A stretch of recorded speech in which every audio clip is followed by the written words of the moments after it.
Hello everyone, welcome to IIT Chemistry Shiksha. So we were discussing about the factors affecting the rate of SN1 और SN2 reaction. कौन कौन से factors जो हैं वो SN1 reaction या SN2 रिएक्शन के रेट को अफेक्ट करते हैं. उसमें हम electronic factor, effect of substrate already discuss कर चुके हैं. अगर आपने वीडियोज़ नहीं देखी हैं तो आप देख सकते हैं. Today we will discuss about the steric factor कि स्टेरिक फैक्टर जो है वो कैसे SN1 रिएक्शन या SN2 रिएक्शन के रेट को अफेक्ट करता है, कैसे स्टेरिक क्राउडिंग जो है वो न्यूक्लियोफिलिक सब्स्टिट्यूशन रिएक्शन के रेट को अफेक्ट करता है. तो स्टार्टिंग विद द कि स्टेरिक क्राउडिंग जो है वो SN2 रिएक्शन के रेट को कैसे अफेक्ट करता है. ठीक है, अगर आपको ध्यान हो तो SN2 रिएक्शन जो है वो वन स्टेप में होता है. In this reaction bond breaking and bond making takes place simultaneously. ठीक है, जो है attack of nucleophile on the substrate and leaving group departure takes place simultaneously. इसलिए यहाँ पर मैंने डॉटेड लाइन दिखाई है, सिग्मा बॉन्ड नहीं दिखाया. क्यों? क्योंकि ना तो अभी बॉन्ड बना है ना ही ब्रेक हुआ है. दोनों ही स्टेप क्या है, एक ही स्टेप में हो रहे हैं. ठीक है, दोनों ही प्रोसेस जो है वो एक ही स्टेप में हो रहे हैं. ठीक है, और ट्रांजिशन स्टेट को हम हैश से दिखाते हैं. ठीक है, तो क्या है, ट्रांजिशन स्टेट जितना ज़्यादा स्टेबल होगा उतना ही रेट SN2 रिएक्शन का फास्टर होगा. पर अगर हम देखें तो ये क्या 0 डिग्री सबस्ट्रेट है, because this carbon is attach to 3 hydrogen. किसी भी कार्बन से अटैच नहीं है, पर यहाँ पर जो कार्बन है वो 3 मिथाइल ग्रुप से अटैच्ड है, तो ये 3 डिग्री सबस्ट्रेट हो गया. तो 0 डिग्री सबस्ट्रेट के केस में क्या है, ट्रांजिशन स्टेट जो है वो लेस बल्की है, लेस क्राउडेड है. ठीक है, पर 3 डिग्री सबस्ट्रेट में अगर हम कहें तो ट्रांजिशन स्टेट जो है वो क्राउडेड हो चुकी है, उसमें स्टेरिक हिंड्रेंस है. तो ये जो बल्की ग्रुप्स जो हैं, ये 3 बल्की ग्रुप जो हैं वो आपस में क्या करेंगे, रिपेल करेंगे एक दूसरे को. बल्की groups will repel each other. ठीक है, रिपेल ईच अदर, जिसकी वजह से क्या है, रिपल्शन इंक्रीज हुई. रिपल्शन इंक्रीज होगी तो ट्रांजिशन स्टेट की एनर्जी भी क्या है, इंक्रीज होगी. और ट्रांजिशन स्टेट की एनर्जी इंक्रीज होगी तो ट्रांजिशन स्टेट क्या हो गया, अनस्टेबल हो गया. ट्रांजिशन स्टेट अगर अनस्टेबल हो गया तो इसका मतलब ये कि रेट ऑफ SN2 रिएक्शन भी क्या हो गया, डिक्रीज हो गया. ठीक है, क्यों? क्योंकि हाइड्रोजन को अगर हम कंपेयर करें तो it is like a tennis ball, छोटी सी बॉल है, उससे ज़्यादा फर्क नहीं पड़ेगा. पर methyl group is like a football, बल्कि ग्रुप है. तो बल्कि ग्रुप जो है वो स्टेरिक क्राउडिंग करेगा, स्टेरिक हिंड्रेंस करेगा, जिसकी वजह से रिपल्शन बढ़ेगी. रिपल्शन बढ़ेगी तो ट्रांजिशन स्टेट की एनर्जी इंक्रीज होगी. ट्रांजिशन स्टेट अनस्टेबल होगा तो रेट ऑफ SN2 रिएक्शन क्या होगा, डिक्रीज होगा. तो कैसा है क्राउडिंग का इफेक्ट, तो as the crowding increases rate of SN2 reaction decreases. तो अगर मैं रेट ऑफ SN2 रिएक्शन को डिफाइन करूं कि क्या होना चाहिए, देखो यहाँ पर मैंने जो है ना इसको इस वे से भी दिखा रखा है. जो देखो SN1 रिएक्शन या SN2 रिएक्शन कैसे होते हैं, एक्सोथर्मिक होता है. ठीक है, ये क्या होता है, सबस्ट्रेट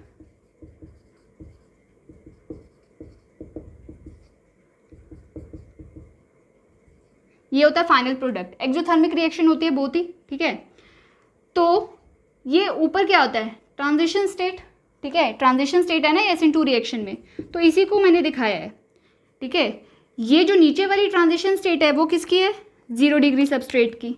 ठीक है, और जो ऊपर वाली ट्रांजिशन स्टेट है वो किसकी है, 3 डिग्री सबस्ट्रेट की. तो एनर्जी ऑफ ट्रांजिशन स्टेट किस में कम है, 0 डिग्री सबस्ट्रेट में.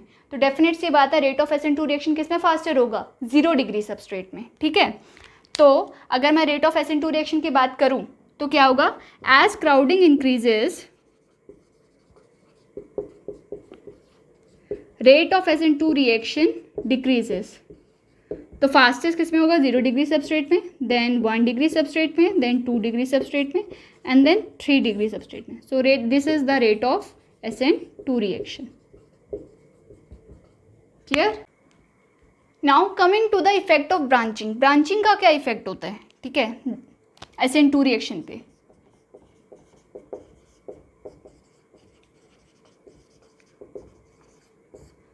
तो ये दो ट्रांजिशन स्टेट तो पहले से ही बनी हुई थी, एक और ट्रांजिशन स्टेट मैंने बनाई है.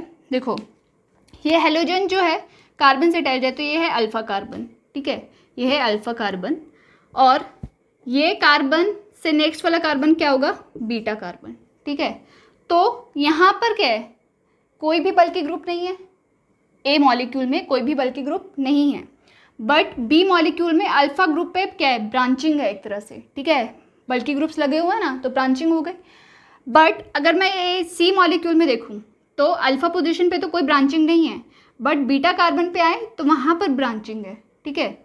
तो जो ब्रांचिंग का इफेक्ट है वो सबसे ज़्यादा प्रोनाउंस किस पे होता है, अल्फा पोजीशन पे। क्यों alpha position, it is nearer to the reaction site, ठीक है। अल्फा पोजीशन पे क्या है, अटैक ऑफ न्यूक्लियोफाइल हो रहा है ना, तो यहाँ पर जितनी ज़्यादा ब्रांचिंग होगी उतना ही रेट ऑफ SN2 रिएक्शन क्या होगा, स्लो डाउन होगा, ठीक है। तो हम क्या कह सकते हैं, branching has profound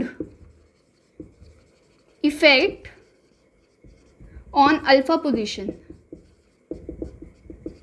and as branching at alpha position increases, rate of SN2 reaction decreases। SN2 reaction का रेट क्या है, डिक्रीज होता है। तो अल्फा पे इंक्रीज करेगी तो rate of SN2 reaction decrease करेगा, ठीक है। डिक्रीज बीटा में भी करेगा, अल्फा बीटा गामा डेल्टा में भी करेगा, बट सबसे ज़्यादा इफेक्ट किससे पड़ेगा, अल्फा पोजीशन पे, then beta, then gamma, then delta. तो अगर मैं रेट ऑफ SN2 रिएक्शन की बात करूँ, यहाँ पर रेट ऑफ SN2 रिएक्शन, तो rate of SN2 reaction fastest किस में होगा, ए में, क्योंकि यहाँ पर कोई भी ब्रांचिंग नहीं है, ठीक है। बी में जो ब्रांचिंग है वो अल्फा पोजीशन पे मैक्सिमम है, तो बी में जो रेट होगा वो क्या होगा, मिनिमम। और सी में ब्रांचिंग तो है बट कौन सी पोजीशन पे, बीटा पोजीशन पे है, ठीक है। तो इसका रेट जो है वो बी से तो ज़्यादा होगा बट ए से कम होगा, तो it will come in between. So this is the rate of SN2 reaction. Clear. Coming to the effect of steric crowding on the rate of SN1 reaction, कि कैसे स्टेरिक क्राउडिंग जो है वो SN1 रिएक्शन के rate को affect करता है। देखो SN1 रिएक्शन में क्या होता है, 2 स्टेप्स में होती है। First step is the formation of carbocation and that step is the slow step और रेट डिटर्मिनिंग स्टेप। तो कार्बोकेटाइन जितना ईजिली फॉर्म होगा, जितना फास्टली फॉर्म होगा, और दूसरा जितना स्टेबल होगा, उतना ही SN1 रिएक्शन का रेट जो है वो ज़्यादा होगा, फास्टर होगा। क्या मतलब है, देखो कार्बोकेटाइन फर्स्ट स्टेप में फॉर्म होता है ना, जितना वो फास्टली फॉर्म हो जाएगा और जितना वो स्टेबल होगा, ठीक है, उतना ही रेट ऑफ SN1 रिएक्शन जो है वो इंक्रीज करेगा, ठीक है। तो it depends upon the formation of carbocation and faster the carbocation form, faster will be the rate of SN1 reaction, ठीक है। तो rate of SN1 reaction it depends upon the B strain. B strain मतलब back strain. Back strain क्या होता है वो देखो, मैं इसको एग्जांपल से समझाती हूँ। ये क्या है, 3 डिग्री सबस्ट्रेट और ये क्या है, 0 degree substrate. This carbon is attach to 3 methyl groups, तो ये क्या है, 3 डिग्री सबस्ट्रेट हो गया, ये क्या है, 0 डिग्री सबस्ट्रेट हो गया, ठीक है। तो इस केस में क्या हो रहा है, ये 3 क्या है, बल्कि ग्रुप्स है। तो बल्कि ग्रुप्स में क्या है, रिपल्शन इंक्रीज हो रही है, ठीक है। बल्कि ग्रुप्स आपस में क्या कर रहे हैं, रिपेल कर रहे हैं। तो एज द नंबर ऑफ बल्कि ग्रुप्स इंक्रीजेस, ठीक है, जैसे ही बल्कि ग्रुप इंक्रीज करेगा तो क्या होगा, बैक स्ट्रेन पे इंक्रीज करेगा। बैक स्ट्रेन इंक्रीज करेगा, बैक स्ट्रेन इंक्रीज हुआ तो क्या होगा, बैक स्ट्रेन इंक्रीज करेगा तो ये मिथाइल ग्रुप्स आपस में क्या है, एक दूसरे को रिपेल करेंगे, ठीक है। तो it will push the methyl groups upward. Back strain जो है इस मिथाइल ग्रुप्स को ऊपर पुश करेगा, ठीक है। तो ये जो नीचे मिथाइल ग्रुप्स हैं वो ऊपर जाने की कोशिश करेंगे। तो जब ये ऊपर जाने की कोशिश करेंगे तो लीविंग ग्रुप विल डिपार्ट, और लीविंग ग्रुप जैसे ही डिपार्ट करेगा तो क्या बनेगा, कार्बोकेटाइन, ठीक है।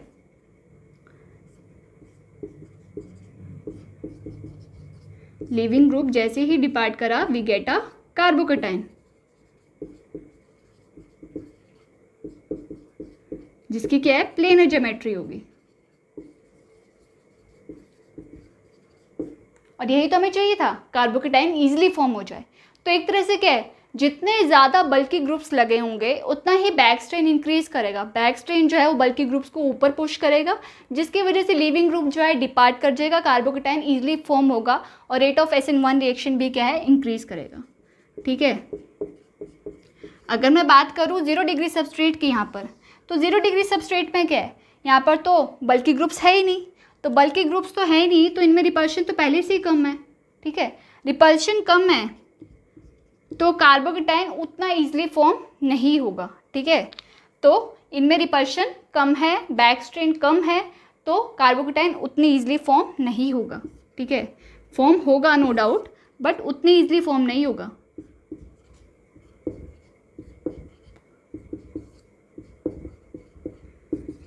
Carbocation planar geometry,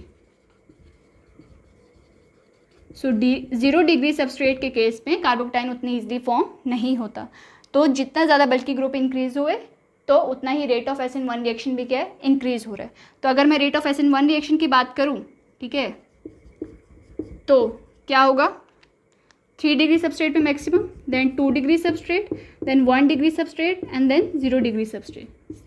this is the rate of SN1 reaction and we have discussed about the back strain. Clear, ठीक है। हेयर इज वन क्वेश्चन, आपके पास 3 मॉलिक्यूल्स दे रखे हैं A, B एंड C। आपको बताना है रेट ऑफ SN1 रिएक्शन किस में फास्टर होगा। पहली बात तो ये चेक करो कि इसमें SN1 रिएक्शन होगा, हाँ होगा, क्यों, क्योंकि ये हेलोजन जिस कार्बन से लगा हुआ आगे वो 3 कार्बन से अटैच्ड है, तीनों ही मॉलिक्यूल्स में, तो ये 3 डिग्री सबस्ट्रेट है और 3 डिग्री सबस्ट्रेट में क्या है, हमेशा SN1 रिएक्शन प्रोसीड होता है। और SN1 रिएक्शन किस पे डिपेंड करता है, it depends on the stability of carbocation और how faster the carbocation is form. तो मैं कार्बोकेटाइन फॉर्म कर लेती हूँ एक बारी फटाफट से।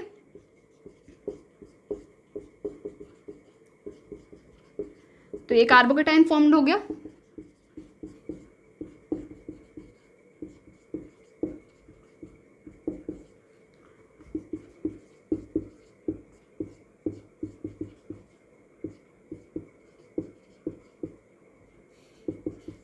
ठीक है।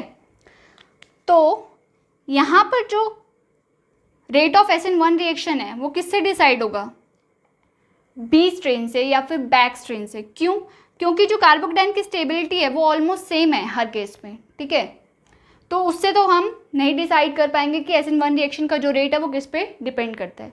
बी स्ट्रेन या बैक स्ट्रेन किस पे डिपेंड करता है कि जितने ज़्यादा बल्कि ग्रुप्स होंगे उतना ही क्या बैक स्ट्रेन ज़्यादा होगा और उतना ही रेट ऑफ SN1 रिएक्शन भी फास्टर होगा।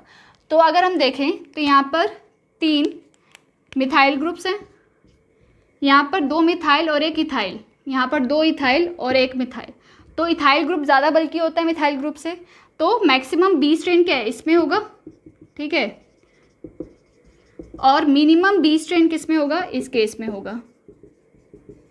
तो मैं अगर बात करूं तो rate of SN1 reaction fastest किस में होगा, सी में, देन सबसे कम ए में, then followed by B.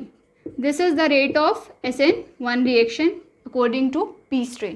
Clear, so this completes with the steric factor, how the steric crowding affects the rate of SN1 or SN2 reaction. For further lectures, stay tuned with IIT Chemistry Shiksha by Rashmi ma'am. Until then, happy learning. Thank you.